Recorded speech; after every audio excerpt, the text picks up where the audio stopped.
November 2021 and November 2022, the price of housing in Israel went up by 20%, the most by far of any year in at least a decade, if not more. There's a feeling recently that maybe things are starting to change. A lot of people have been asking me recently, have the prices started going down? And if not now, then when is it going to happen? And a lot of people have also been asking me when I'm going to do another episode of Housing with Hillel. So I figure now's the time to finally try to answer that question to the best of my ability. So there's been a number of reasons why the price have gone up so much in the past year. And that trend didn't just start a year ago. It started, it's continued going up for a number of years, but really it spiked particularly towards the end of last year and continued going up over the course of 2022.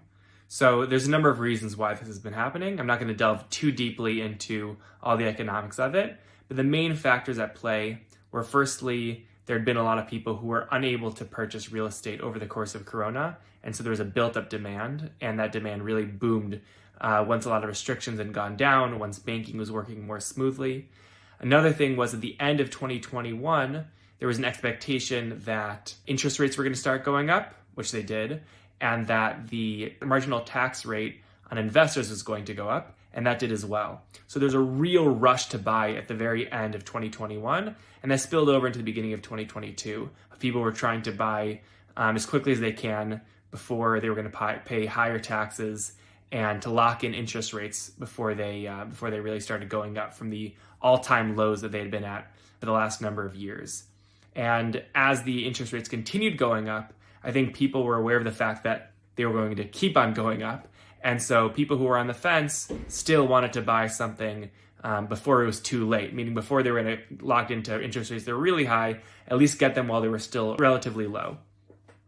And that was coupled with other, macroeconomic factors, instability in the markets and things like that. And people tend to go towards real estate when there's fluctuations in the stock market and other forms of investment, because real estate in Israel has just been so rock solid for so long. But like I said, there's been this feeling that that's starting to slow down.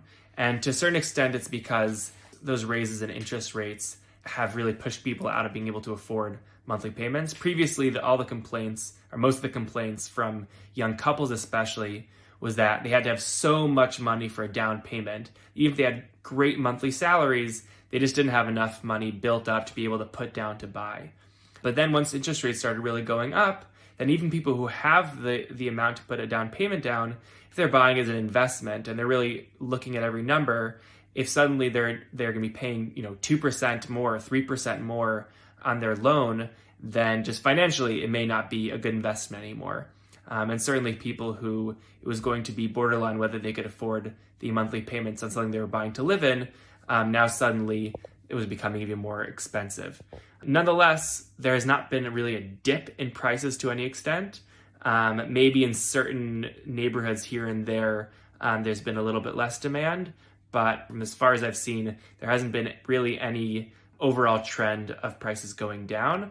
However, there's a theory out there that there'll be a tipping point at some point. Some people say that if the interest rates reach 5%, the prime interest rate, that's the rate that the Bank of Israel borrows money from, and so a large component or a significant component of most mortgages are based off of that prime rate. So there's some people who predict that if it reaches 5%, then the prices will go down. But also keep in mind that we're about to have a new government come in. Every time that a new government has come in, they have different policies, different agendas. Where will they be building more? If they will be building more at all, what are they going to do to make the process of construction easier, if at all? What are they going to do with the tax rates? So all those are questions that are up in the air that we don't really know for sure. As of today, we don't know who's going to be in the cabinet, who's going to have what positions. So it's very hard to predict. But until then, people are continuing to buy because people need places to live, and there still is more demand than there is supply across the country. So I don't see it happening anytime in the immediate future, or any lowering in prices. But I do see things starting to cool off a little bit, and I'll continue monitoring that. I'm sure many people, economists, as well as people who are in the market for buying, will continue to monitor that. And if there's any big changes or any changes in the regulations which will be affecting it, then I hope to have another episode about that in the future. Thanks for listening.